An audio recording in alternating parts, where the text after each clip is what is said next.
Hello friends, अब हम देखेंगे कि स्टोन का क्षरण किन किन वजहों से होता है और उसको कैसे सुरक्षित रखा जा सकता है और उस पे जो है कौन कौन से हम लोग टेस्ट करते हैं पता लगाने के लिए। ठीक है, तो है डिटेरियोरेशन ऑफ रॉक। तो डिटेरियोरेशन का मतलब होता है हिंदी में कि क्षरण। तो इसमें है सबसे पहला alternate drawing and waiting. Alternate drawing and waiting इसका मतलब है कि स्टोन पहले क्या होती है, सूख जाती है, फिर वो क्या हो जाती है, वर्षा होता है या और किन्हीं वजहों से क्या हो जाती है, भीग के गीली हो जाती है, फिर जो है सूख जाती है, फिर गीली हो जाती है, फिर सूख जाती है, फिर गीली हो जाती है। तो इस वजह से क्या होता है कि वो टूटने लगती है। अगर हम किसी चीज़ को जैसे कि ये स्टोन हो गया, ये हमारा स्टोन हो गया, ठीक है, तो जब ये सूख जाएगी तो क्या होगा कि ऊपरी परत है इसकी वो संकुचित हो जाएगी। ऊपरी परत जो है ऐसे हमने मान लिया कि ये क्या हो जाएगी, संकुचित हो जाएगी। और जब ये गीली हो जाएगी तो ये वाटर एब्जॉर्ब कर लेगी, तो ये क्या होगा कि ये फैल जाएगी।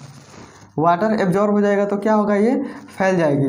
तो बार बार क्या होगा, अल्टरनेट ड्राइंग एंड वेटिंग मतलब क्रम से एक बार सूख गई, फिर गीली हो गई, फिर सूख गई, फिर गीली हो गई। तो बार बार सूखेगी और गीली होगी, तो ऐसे ऐसे ऐसे ऐसे ये संकुचित होगी, फैलेगी, संकुचित होगी, फैलेगी। तो क्या होगा, ये समय के साथ जो है क्रैक पड़ जाएंगे और वो टूटने लगेगी। तो पहली विधि हो गई अल्टरनेट ड्राइंग एंड वेटिंग। और दूसरा है रेन वाटर यानी कि वर्षा जल। अब क्या होता है कि पहाड़ों पे जब वर्षा होती है तो वो डायरेक्ट चट्टानों पे पड़ता है और वो एक धारा के रूप में जो है बाहर आता है, तो वो चट्टानों से टकराता है और टकराने की वजह से जो है चट्टानों का क्षरण होता है। फिर अगला है एसिड इफेक्ट। एसिड इफेक्ट इसका मतलब है कि कभी कभी किन्हीं वजहों से, पर्यावरण की वजह से एसिड वर्षा होने लगती है। तो एसिड वर्षा होती है तो वो चट्टानों पे पड़ती है। हालांकि एसिड वर्षा होगी तो सभी जगह वो प्रभावित करेगी, लेकिन हम लोग यहाँ पे चट्टाने के बारे में पढ़ रहे हैं। तो जब चट्टान पे पड़ेगी तो वहाँ पे वो जो है उसका जो है क्षरण करेगी। या और किन्हीं वजहों से अगर एसिड चट्टानों पे पड़ रहा है, रॉक पे, तो वो उसका क्षरण कर देगी। क्षरण कर देगी माने कि वो जो है विघटित होने लगेगा। कैलकेरियस रॉक है जिसमें जो है कैल्शियम की मात्रा पाई जाती है, कैलकेरियस रॉक, तो उस पे जो है एसिड इफेक्ट जो है ज़्यादा होता है। जैसे कि अभी हम देखें कि क्या हुआ था कि जो ताजमहल था, वो उसका जो ताजमहल था तो उसका कलर क्या होने लगा था, पीला होने लगा था। तो वो इसी के कारण, एसिड इफेक्ट के कारण, क्योंकि पर्यावरण में बहुत सारी जो गैसें हैं उनकी वजह से जो है एसिड बनने लगता है और वो पीला पड़ने लगा था, तो इसी वजह से एसिड इफेक्ट के कारण। और अगला है वेजिटेशन। देखिए, हम लोग वेजिटेबल पढ़ते हैं, वेजिटेबल का मतलब होता है सब्जी, और यहाँ पे वेजिटेशन का मतलब है कि पहाड़ों पे या और भी चट्टानों में क्या होता है कि कई जो है अननेसेसरी पेड़ पौधे, घास फूस जो है निकल आते हैं। तो उनकी जड़ें क्या होती हैं कि चट्टान के अंदर पेनिट्रेट होती हैं, यानी कि नीचे धंसती जाती हैं।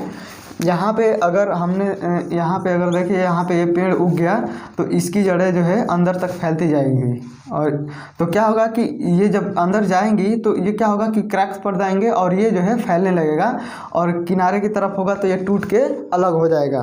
तो वेजिटेशन एक्शन के कारण। अगला है फ्रस्ट एक्शन। फ्रस्ट एक्शन माने कि क्या होता है कि जब बारिश होती है तो चट्टाने में पानी जो है भर जाता है, जगह जगह पे चट्टानों में पानी इकट्ठा हो जाता है। अगर वहाँ का वातावरण, अगर वहाँ का टेम्परेचर अगर कम हुआ तो वो पानी जो चट्टानों में एकत्रित है वो क्या होगा कि बर्फ़ बन जाएगा। बर्फ़ बन जाएगा तो वाटर है, हम लोग देखते हैं वाटर है तो उसका जो है वॉल्यूम यानी कि आयतन कम होता है, लेकिन जैसे ही वो बर्फ़ में बदल जाता है उसका जो है वॉल्यूम ज़्यादा होता है, आयतन बढ़ जाता है। तो इसी तरह से यहाँ पे अगर हम देखें तो यहाँ पे एक क्रैक मान लीजिए कि पड़ा हुआ है, इसमें वाटर है, इसमें वाटर एकत्रित है, और जैसे ही यहाँ टेम्परेचर कम हुआ तो ये क्या हो जाएगा, बर्फ़ में बदल जाएगा। तो बर्फ़ में बदल जाएगा तो इसका जो वॉल्यूम है, आयतन है, वो बढ़ जाएगा, और ये क्या होगा कि यहाँ से ये टूट के अलग हो जाएगा। तो इसे बोलते हैं फर्स्ट एक्शन। अगला है टेम्परेचर वेरिएशन। टेम्परेचर वेरिएशन मतलब कि देखिए दिन में क्या है, टेम्परेचर वेरिएशन दो तरह से, एक तो ऋतु की वजह से और एक तो जो है दिन और रात की वजह से। तो अगर दिन है तो क्या होगा, अगर दिन है तो ऊपर वाली जो परत है रॉक की ऊपर वाली परत है, तो दिन में इस पे सूर्य की किरणें डायरेक्ट पड़ेंगी, तो जो रॉक की ऊपरी परत है उसमें थर्मल एक्सपेंशन होगा, उसमें प्रसार होगा, तो ये क्या होगा कि फैलेगी। और अंदर वाली परत जो है, जो रॉक के अंदर वाली ये सब परतें हैं, ये क्या रहेंगी, ठंडी की ठंडी रहेंगी, वैसी की ही वैसी ही रहेंगी। तो ऊपर वाली फैल रही है और नीचे वाली उतनी ही है। फिर रात में क्या होगा कि वातावरण ठंडा हो गया, तो ये फिर से क्या होगा, सिकुड़ जाएगा, फिर फैलेगा, फिर सिकुड़ जाएगा। तो इस वजह से ये जो है क्षरण हो जाता है इसका, इस वजह से ये टूट के बिखरने लगती है। ठीक है, तो ये हो गया टेम्परेचर वेरिएशन। अब हम देखते हैं कि प्रिजर्वेशन, इसको जो है सुरक्षित कैसे रख सकते हैं हम, इसको जो है हम सेफ कैसे रख सकते हैं। तो पहला है कोलतार।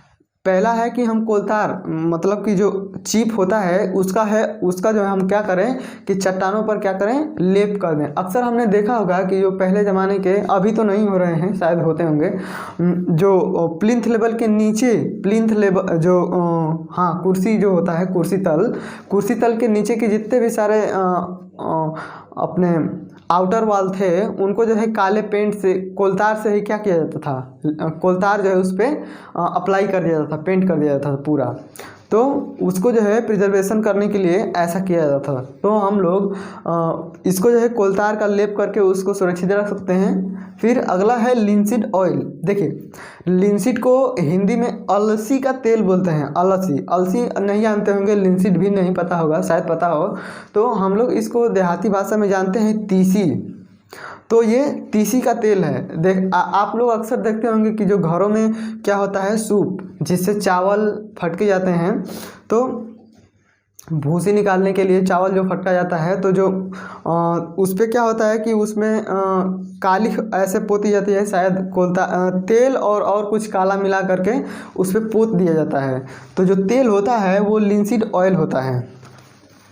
तो लिंसीड ऑयल को दो तरह से इस्तेमाल कर सकते हैं। पहला तो उसको कच्चे ही उस पर अप्लाई कर सकते हैं, और दूसरा उसको जो है उबाल करके उस पर जो है लगा सकते हैं। तो इससे क्या होगा कि वो जो है बची रहेगी, उसका प्रिजर्वेशन हो जाएगा। ठीक है, और अगला है पेंट करके चट्टानों पे हम पेंट जो आते हैं वो पेंट करके भी उनको सुरक्षित रख सकते हैं। और अगला है पैराफिन। जो पैराफिन होता है उसको नैफ्था में घोल करके स्टोन के सरफेस पे लगा देते हैं। और इसके बाद से solution of soap and alum, जो सोप होते हैं उनको और जो एलम है, फिटकरी है, उसको घोल करके और चट्टानों के सरफेस पे उसको सेफ करने के लिए लगाया जाता है। और फिर इसके बाद से बेराइटा, बेरियम हाइड्रोक्साइड है, इसका उपयोग चट्टान में करते हैं जिसमें जिप्सम अधिक मात्रा में हो। जिस वाली रॉक में जिप्सम की मात्रा अधिक होगी वहाँ पे जो है उस रॉक को सुरक्षित करने के लिए हम लोग बेराइटा का उपयोग करेंगे। तो ये हमने देख लिया डिटेरियोरेशन और इसके बाद से प्रिजर्वेशन कैसे कैसे कर सकते हैं चट्टानों के। अब हम देखते हैं कि चट्टानों पे जो है कौन कौन से टेस्ट किए जाते हैं। चट्टानों पे जो है प्रॉपर्टी का पता लगाने के लिए, उसको जो है देखने के लिए कौन कौन से जो है टेस्ट किए जाते हैं। तो सबसे पहला है वाटर एब्जॉर्प्शन टेस्ट। सबसे पहले किया जाता है वाटर एब्जॉर्प्शन टेस्ट, फिर इसके बाद से स्पेसिफिक ग्रेविटी टेस्ट, फिर एब्रेशन टेस्ट, फिर इसके बाद से इम्पैक्ट टेस्ट, फिर इसके बाद से एट्रीजन टेस्ट, और फिर क्रशिंग स्ट्रेंथ टेस्ट, और अगला है साउंडनेस टेस्ट या ड्यूरेबिलिटी टेस्ट। साउंडनेस का हिंदी में मतलब होता है निर्दोषिता और ड्यूरेबिलिटी का मतलब होता है टिकाऊपन। निर्दोषिता यानी कि उसमें कौन कौन से दोष हैं या वो कितना जो है ड्यूरेबल है, टिकाऊ है। तो इसके अंतर्गत Smith test, Brayer test, acid test और क्रिस्टलाइजेशन टेस्ट किया जाता है। तो इतने सारे टेस्ट है, अभी हम इनको एक एक करके पढ़ेंगे। सबसे पहले देखते हैं water absorption and gravity test. Water absorption and gravity test. तो जो वाटर एब्जॉर्प्शन टेस्ट होता है कि वाटर एब्जॉर्प्शन का मतलब कि जो स्टोन है वो कितना वाटर सोख रही है। जैसे कि हम लोग गत्ता बोलें या हिंदी में तो हम लोग जानते हैं सोखौता जिसको बोलते हैं। तो वो क्या करते हैं कि उसको पानी में डालते हैं तो वो पानी सोख लेता है, ठीक है। तो यही हम देखेंगे, पता लगाएंगे कि वो स्टोन है कितना पानी सोख रहा है। अच्छा, तो पानी कितना सोख रहा है, तो पानी कहाँ सोखेगा, वो उसके अंदर जो पोरस रंध्र होंगे, खाली स्थान होगा, उसी में तो वाटर जाएगा। जैसे कि हम सोखौता लेते हैं तो उसमें बहुत सारे रंध्र पोरस होता है, रंध्र होते हैं, तो उसमें क्या होता है पानी जाता है और उसी में भर जाता है। तो ठीक इसी तरह से वाटर एब्जॉर्प्शन टेस्ट इसलिए करते हैं कि ये पता लगे कि स्टोन में जो है कितने रंध्र हैं, यानी कि स्टोन कितना डेंस है या डेंस नहीं है, पोरस है या डेंस है, ठीक। और स्पेसिफिक ग्रेविटी टेस्ट ये जो है वाटर की तुलना में कितना गुना भारी है, वाटर की तुलना में कितना गुना भारी है, इसलिए हम लोग स्पेसिफिक ग्रेविटी टेस्ट करते हैं। वाटर एब्जॉर्प्शन द्वारा रंध्र की मात्रा तथा स्पेसिफिक ग्रेविटी टेस्ट द्वारा वाटर की तुलना में स्टोन का तुलनात्मक भार ज्ञात करते हैं। तो टेस्ट प्रोसीजर क्या है? टेस्ट प्रोसीजर सबसे पहले है कि हम लोग एक स्टोन का सैंपल लेते हैं, ठीक है, ओवन ड्राई सैंपल। हम लोग एक स्टोन का सैंपल ले लिए, मान लीजिए कि ये हमारा स्टोन है, ये स्टोन हो गया, और इसको हमने क्या किया कि ओवन ड्राई कर लिया। ओवन ड्राई मतलब कि भट्ठी में इसको हमने सुखा लिया, ठीक है। तो भट्टी में जब हमने इसको सुखा लिया तो इसका जो वेट है ये हो गया W1, ठीक है। हमने सबसे पहले क्या किया कि एक सैंपल लिया, उसका जो निश्चित शेप और साइज़ था उसको हमने भट्टी में सुखा लिया। तो इसमें क्या है कि वाटर जो है तनिक भी नहीं है, वाटर बिल्कुल भी नहीं है, ओवन ड्राई है एकदम। और हम क्या करते हैं कि इस सैंपल को एक कंटेनर लेते हैं और इसमें क्या करते हैं कि वाटर भरते हैं, वाटर भर देते हैं और इसी सैंपल को इसी में डाल देते हैं 24 घंटे के लिए। कंटेनर लिए, इसमें वाटर भरे और वाटर में ही सैंपल को 24 घंटे के लिए हमने डाल दिया। अब 24 घंटे बाद हमने क्या किया, 24 आवर्स। अब 24 घंटे बाद हमने क्या किया कि इस सैंपल को बाहर निकाला और जब इसका सरफेस सूख गया तो हमने उसका जो है W2 जो वेट है वो ज्ञात कर लिया। जब ये सूख गया तो हमने क्या किया कि इसको जो है बाहर निकाला और जो है इसका जो वेट था वो हमने ज्ञात कर लिया। तो मान लीजिए कि वो वाला वेट है W2, ठीक है। अब देखिए, अब हम देखते हैं वाटर ABSORPTION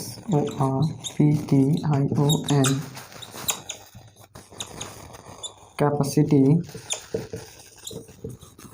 तो जाहिर सी बात है कि जब ये ओवन ड्राई है, सूखा हुआ है, तो इसका वेट कम है और ये 24 घंटा हमने इसको वाटर में रखा है। तो जब हम इसको बाहर निकालेंगे तो इसका वेट क्या होगा, बढ़ जाएगा, क्योंकि इसमें जो रंध्र थे उसमें वाटर भर जाएगा। तो यहाँ पे W2 में से W1 घटा देंगे, ठीक है, और ये क्या यहाँ पे W1 लिखेंगे और इंटू 100 कर देंगे।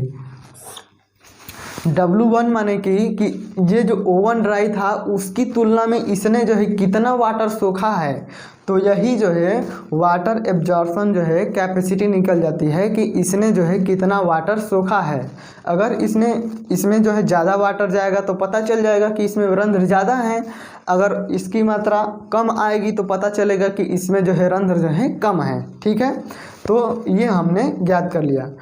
अब हम क्या करते हैं कि 1000 ml का जो है कंटेनर लेते हैं। हमने 1000 ml का क्या किया कि कंटेनर लिया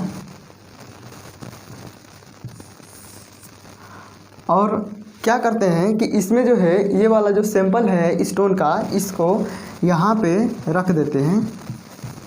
तो हमने 1000 ml का जो है कंटेनर लिया और इसमें जो है सैंपल को रख दिया। अब इसमें क्या करेंगे हम कि 100 ml का कोई फ्लास्क लेंगे। 100 ml का कोई फ्लास्क है, ये इसकी कैपेसिटी जो है 100 ml है और ml है तो ये क्या है, इसका जो है वॉल्यूम है, 100 ml वॉल्यूम है इसका। और अब हम क्या करेंगे कि 100 ml से इसमें वाटर को डालेंगे जब तक ये भर जाए। तो 100 ml से हमने इसको वाटर को डाला और जो है ये पूरा भर गया। तो अब हम क्या करेंगे कि जो है इसका वेट हम जो वाटर है उसका वेट हम लोग W3 ज्ञात कर लेंगे। जो वाटर है उसका वेट क्या है, W3 ज्ञात कर लेंगे। तो स्पेसिफिक ग्रेविटी बराबर SPECIFIC स्पेसिफिक ग्रेविटी बराबर W1/100 माइनस W3। देखिए यहाँ पे हमने इसका वेट W3 कैसे ज्ञात किया, देखिए 1 kg बराबर होता है 1 kg बराबर 1 लीटर, लगभग बराबर ही होता है। हम लोग 1 लीटर वाटर लेंगे, लीटर जो है आयतन नापता है और केजी जो है उसका भार नापता है, ठीक है। तो 1 लीटर हमने आयतन लिया और उसको जो वेट किया तो उसका जो वेट है वो 1 kg है, ठीक। तो यहाँ पे तो 1000 ग्राम, यहाँ पे 1000 ग्राम हो जाएगा और यहाँ पे 1000 ml हो जाएगा, ठीक है। तो 1 ग्राम बराबर 1 ml, ठीक है। 1 ग्राम बराबर 1 ml।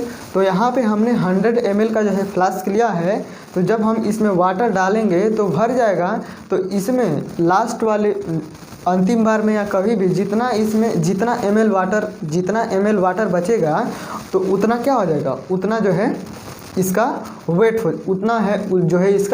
हो जाएगा। अच्छा, स्पेसिफिक ग्रेविटी क्या होता है कि स्पेसिफिक ग्रेविटी ये होता है कि समान आयतन के, अगर हमने वाटर लिया तो उसका वॉल्यूम भी समान है और हम किसी चीज़ से उसकी जो है तुलना कर रहे हैं कि वो कितना गुना भारी है या कितना गुना हल्का है, तो सेम आयतन का उसका भार और सेम आयतन का वाटर का भार, ठीक है। तो उसी का जो अनुपात होता है वो हमें स्पेसिफिक ग्रेविटी बताता है, ठीक है। तो यहाँ पे देखिए W1 जो है इस जो स्टोन का जो सैंपल था उसका जो है वेट है, ठीक है। W1 जो है स्टोन सैंपल का वेट है। और ठीक यहाँ पे क्या हो रहा है कि 1000 यानी कि जो कंटेनर की कैपेसिटी है वो 1000 लीटर है, यानी कि 1 kg है। उसमें से W3 यानी कि जितना वाटर भरा है, देखिए वाटर तो भरेगा, ये सैंपल का जो आयतन है उसको छोड़ दें तो उसको छोड़कर ही उसमें वाटर भरेगा। तो जितना वाटर भरा है उसका वेट, तो 1000 में से जितना वाटर भरा है उस वेट को घटा देंगे तो इस सैंपल ने कितना, ये जो सैंपल जितनी जगह में है उस जगह में वाटर का भार कितना होगा, यहाँ पे ये निकल गया, ठीक है। तो यहाँ से वाटर का भार ये हो गया, ये नीचे वाला हो गया वेट ऑफ वाटर